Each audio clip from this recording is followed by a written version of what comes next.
Pak Hadi apa kabar nih? Baik, Pak Edi, kabar baik.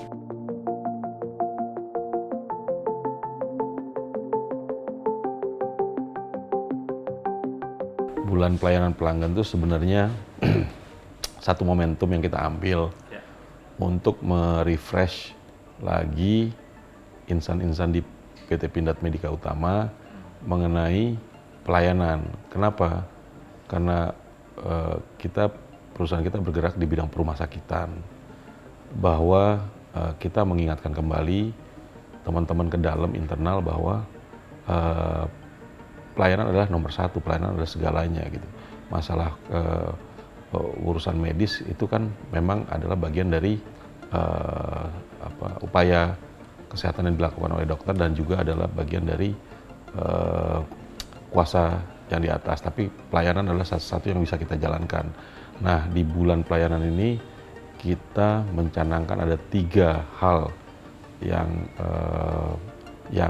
kita lakukan untuk bisa menjaga kualitas pelayanan kita meningkat.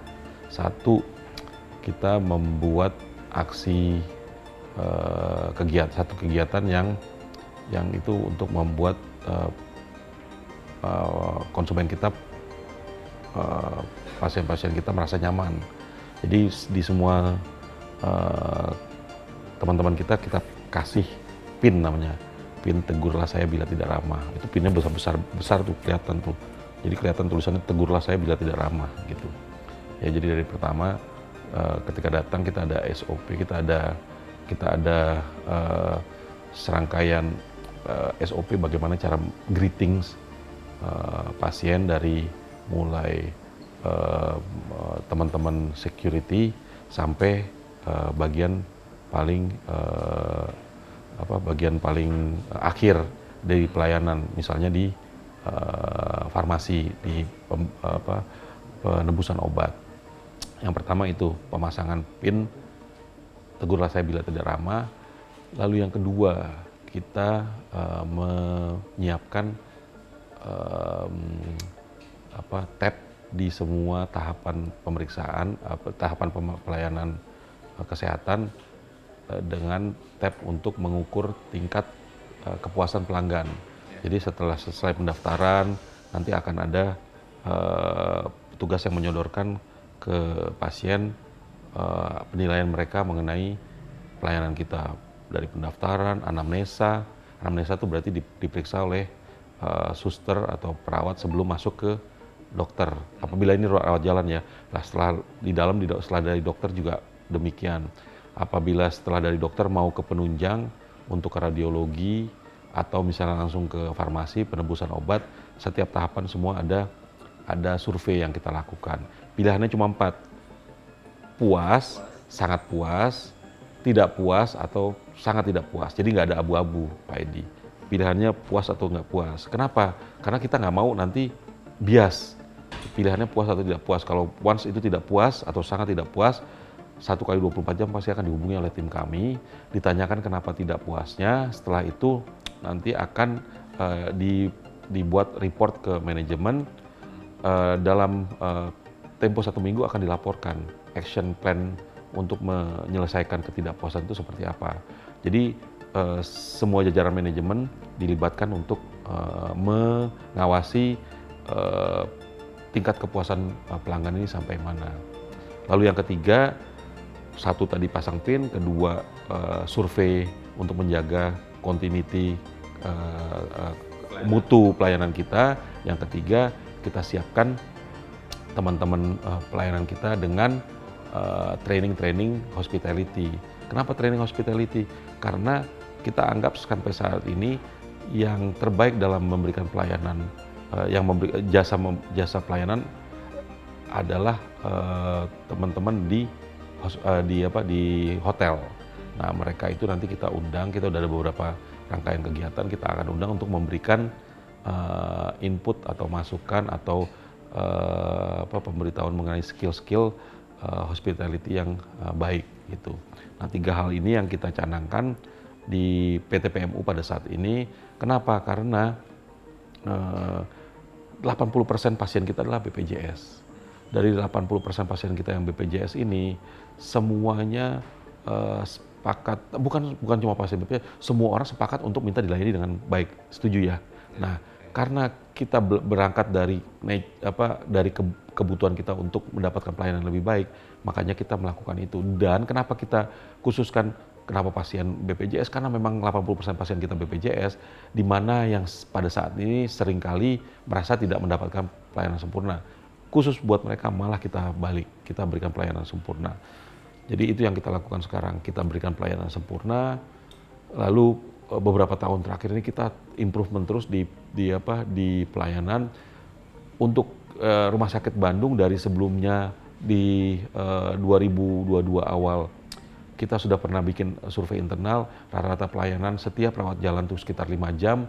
Di pertengahan tahun 2023 ini kita sudah pernah bikin survei internal lagi, sudah jadi 2 jam, dan kita ke depan kita akan jauh lebih baik lagi. Kenapa? Kalau memang kita sudah atur sedemikian rupa antrian, itu kita bisa efisienkan waktu pasien, lalu ketika mendapatkan pelayanan kesehatan dari dokter, itu juga sudah sesuai dengan waktu yang diberikan, ketentuan waktu yang diberikan, gitu.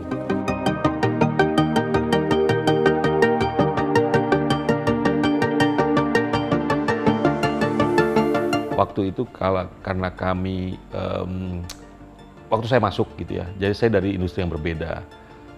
Waktu saya masuk ke PT Pindad Medika Utama, saya lihat masih banyak hal yang bisa dilakukan. Salah satunya adalah memperpendek waktu tunggu pasien, karena pasien yang datang waktu itu banyak berbondong-bondong dan sifatnya itu go show. Jadi datang ke rumah sakit, mendaftar poliklinik pada saat itu, dan di saat yang bersamaan sudah banyak pasien lagi yang lain datang.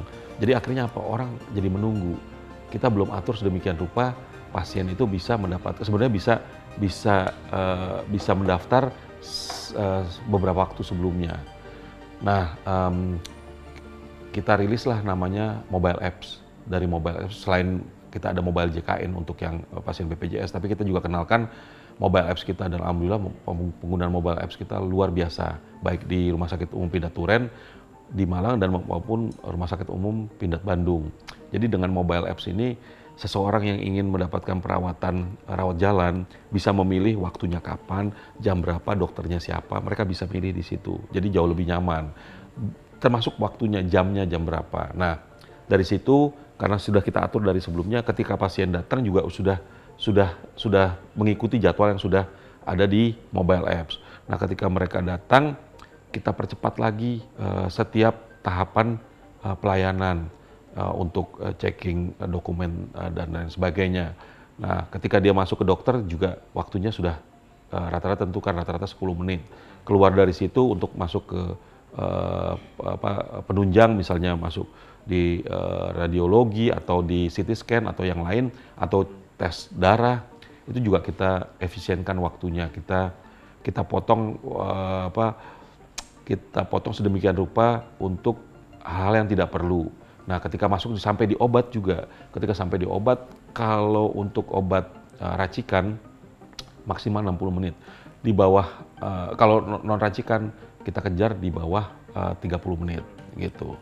Nah, untuk mereka yang benar-benar mau cepat-cepat, buru-buru, itu juga kita sediakan alternatif. Jadi ketika sampai di farmasi, mau buru-buru pulang atau ada kegiatan lain, bisa memesan. Kita bekerja sama dengan salah satu vendor transportasi online. Nah, bisa memesan di situ untuk bisa diantar obat itu ke rumah yang atau ke alamat yang diinginkan oleh pasien. Nah, itu Pak Edi. Jadi dari sebelum datang ke rumah sakit udah kita atur, di rumah sakit udah kita atur, pengantaran obat juga kita atur. Nah, makanya kita sekarang kejar di bawah 2 jam. Kita mau kejar 1 jam pasien dari datang sampai selesai keluar dari rumah sakit itu bisa berapa pelayanan. Kenapa? Itu akan menjadi itu yang menjadi cita-cita kita, supaya pasien BPJS yang selama ini merasa tidak terlayani dengan baik bisa mendapatkan pelayanan sedemikian rupa di rumah sakit kita.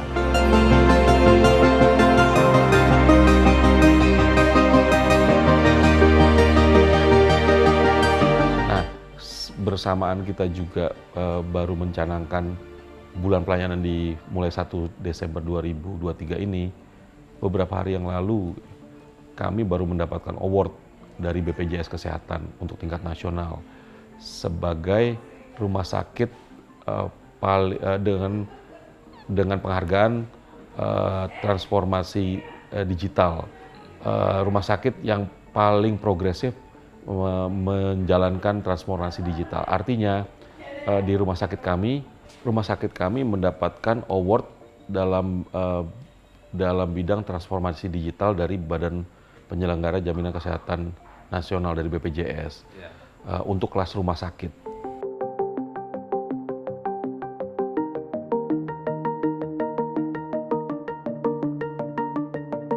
Saya kira kalau misalnya dokter-dokter di kami dan tenaga medis kami kan sudah mendapatkan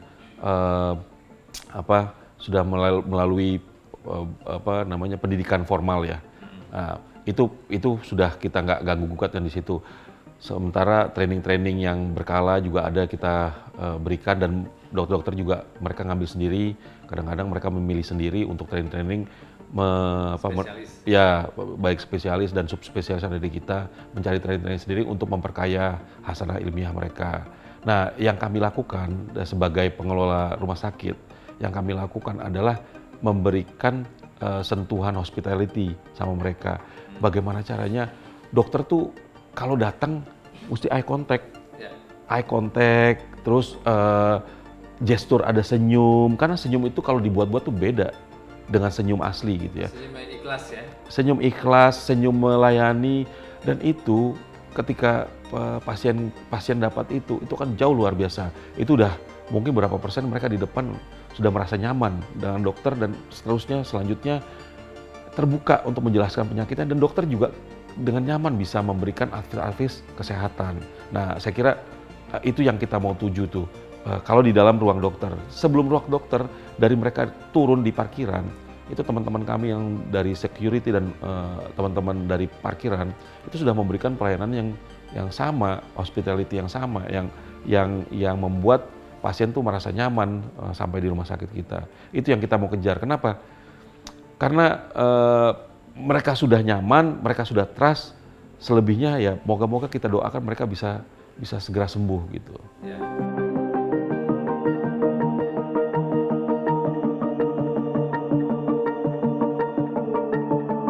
Pertama yang tadi kami sebutkan, kami sudah buat training mereka, kita sudah buat hospitality training di mereka. Selanjutnya, tapi nggak berhenti di mereka. Mata yang melihat itu bukan cuma kami, bukan cuma manajemen, tapi kita pasang pin di mereka itu. Kita pasang pin di mereka. Jadi ketika ada pasien yang merasa tidak nyaman, mungkin sebagian orang kita mungkin nggak terbuka kan ngomong. Tapi dengan mereka cemberut dan sebagainya, itu udah pertanda tuh buat teman-teman kami di lapangan. Berarti saya ada yang salah dari tadi. Belum senyum, belum greetingsnya belum bagus, menanyanya belum bagus, belum ada eye contact. Dan ditutup lagi setiap selesai tahapan pelayanan. Boleh memilih tuh, puas, tidak puas. Nah, ketika itu masuk di tidak puas, ya nanti akan di follow up oleh teman-teman kami. Dan teman-teman kami yang sebagai monitoring pengawas untuk tingkat kepuasan pelanggan ini, ada dua nanti. Teman-teman dari mutu untuk memang menyentuh mutunya, atau teman-teman dari HC. Gitu. Jadi ketika itu berkaitan sama aspek pekerjaan, HC yang akan main. Tapi ketika itu dengan bagian dari kualitas pelayanan, teman-teman mutu yang akan masuk gitu. Jadi kami jaga sedemikian rupa supaya memang program ini bukan cuma berhasil, tapi memang benar adanya bisa menyentuh hati pasien-pasien kami gitu, Pak Ibu.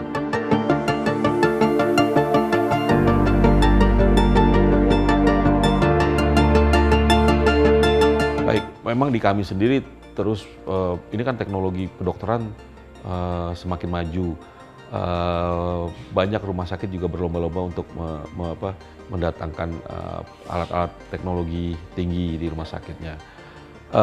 Kami menyadari bahwa kami tidak mau terjebak dalam perlombaan alat-alat berteknologi tinggi. Selain pertama, kami juga punya keterbatasan, karena itu juga nanti ujungnya sampai sampai kapan bisa akan begitu.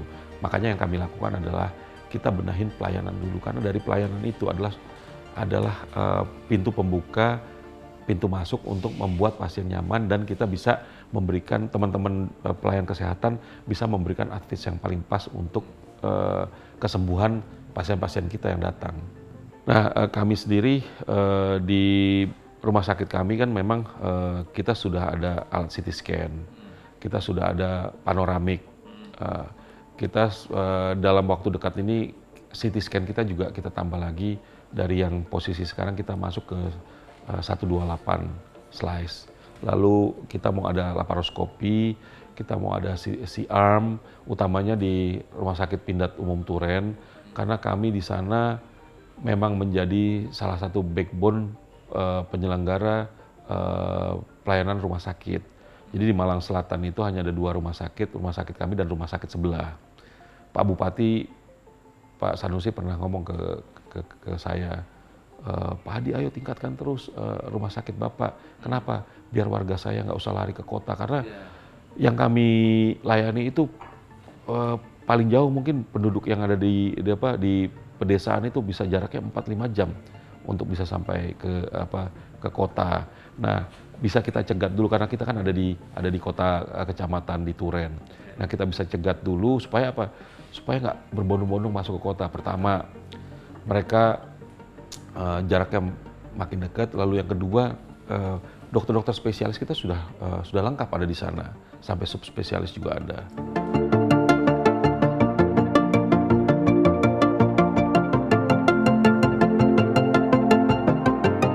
Ya, kalau kami dapat amanah dari pemegang saham untuk bisa terus mengembangkan layanan rumah sakit Pindad, baik yang ada yang existing sekarang dan juga menambah jaringan lebih besar lagi. Kenapa? Ya karena menurut pemegang saham, Pindad juga ingin ikut mengembangkan layanan kesehatan dan juga melayani masyarakat jauh lebih banyak lagi daripada yang ada sekarang. Itu Pak yang menjadi target kami ke depan. Iya, nah sekarang ini kami sedang melihat beberapa lokasi di Bali, di Surabaya dan di Jakarta untuk kalau nggak klinik ya rumah sakit kita mau akuisisi. Kita mau akuisisi dan kita kembangkan cabang-cabang dari rumah sakit Pindad sesuai dengan kota yang kita tuju. Kenapa kota-kota tersebut? Karena kita melihat di kota-kota tersebut masih terbuka kesempatan pelayanannya masih bisa kita masuk ke sana. Marketnya masih besar, masih bisa kita untuk secara bisnis juga masih layak untuk kita masuk ke sana.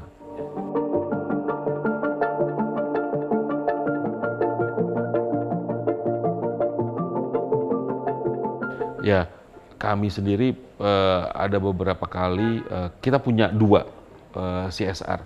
Satu CSR yang kita jalankan sendiri, kedua kita bekerja sama dengan pihak-pihak lain karena kita merasa CSR yang kita jalankan kadangkala perlu bekerja sama dengan pihak lain. Yang kita jalankan CSR adalah bagian misalnya kita mengadakan cek kesehatan gratis di berbagai event yang ada di sekitaran rumah sakit kita, baik yang melibatkan dari mulai Pemkab di Malang atau di Bandung itu dengan Pemko. Misalnya yang terakhir kemarin di Pemkot Bandung itu ada event futsal. Jadi kami satu-satunya rumah sakit yang menyediakan pelayanan kesehatan dari mulai selama kompetisi berlangsung selama hampir 1 bulan. Lalu yang kedua, waktu event Piala Dunia kemarin, Bandung juga kedapatan tempat sebagai salah satu penyelenggara event Piala Dunia. Tim kami juga bekerja di sana dengan tanpa ada sokongan dana dari pihak luar. Jadi kami menyelenggarakan sendiri dan kami menawarkan diri ke pemerintah untuk bisa ikut ambil bagian. Lalu kami juga melakukan serangkaian event dalam hari-hari besar keagamaan untuk memberikan sembako kepada warga-warga yang tidak mampu. Itu yang event-event yang kami selenggarakan atas inisiatif dari kami. Nah, yang kedua, misalnya di Malang itu sering ada beberapa perusahaan besar yang mengadakan event, misalnya cek mata gratis atau operasi katarak. Kita ikut partisipasi di sana dan kita salurkan sebagian dana CSR kita di sana. Lalu juga setiap tahun kami kami berkurban, kami ada beberapa ekor sapi yang kita potong dan kita sumbangkan kita berikan ke warga sekitar tempat kita operasional. Karena memang sebenarnya kan keberadaan kita kan juga kita ingin manfaatnya nggak cuma dalam bidang kesehatan, tapi di luar kesehatan kita juga ingin bermanfaat buat warga sekitar, buat masyarakat.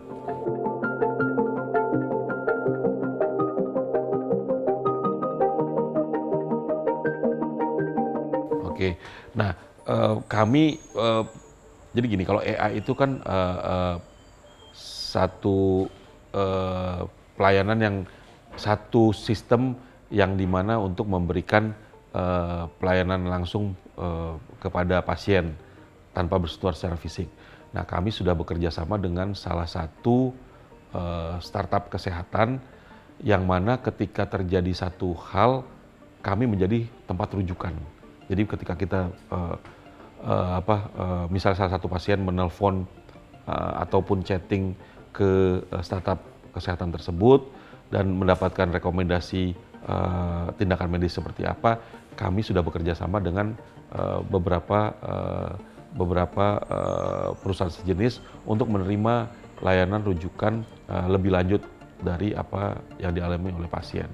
Itu saya kira yang kita bisa mulai dari yang kita sudah mulai untuk untuk menerima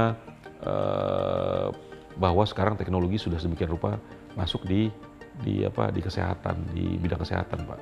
Kita siap ikut bertanggung jawab menjadi salah satu tulang punggung kesehatan nasional maupun lokal gitu, Pak. Kenapa?